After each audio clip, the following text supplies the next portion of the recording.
It's 10:30 in the morning, already lunchtime for the prisoners at San Francisco County Jail. They line up for a sandwich and a bag of carrots and get to spend some time chatting with prisoners from other cells.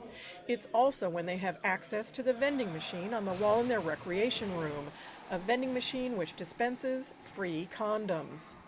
When I first saw them, I didn't understand the reasoning. Is that a good idea? Sure, safe sex. People incarcerated in U.S. jails and prisons are several times more likely to have HIV/AIDS than people on the outside. Cats come in and out of jail, and some people don't get tested for HIV, STDs, so that's for people to take out there, for various reasons. San Francisco began dispensing free condoms to inmates in the 1980s in response to the AIDS crisis. Now there are more than a dozen condom dispensers in the city's jails, which give away about 2,000 condoms each month. There's enormous stigma about HIV in the jails, but what we do know is that on occasion, one of the prisoners will report to us that they have actually used condoms while they were in custody. Even though having sex in a jail is illegal, it happens. I would side, quite frankly, with not having the condom dispensaries within the county jail.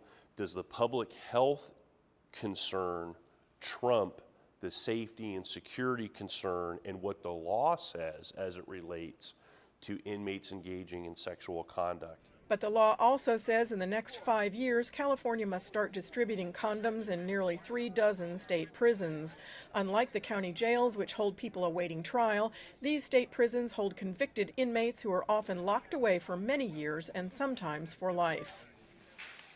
San Francisco Sheriff Rosmir Karimi says he'd like free condoms in jails and prisons to become the law of the land. It's been frankly unconscionable that for decades that in prisons and jails, men and women who have been exposed and contracted to HIV and AIDS essentially have been, I think, neglected when in fact it could have been prevented. The World Health Organization recommends making condoms available to all inmates in jails and prisons.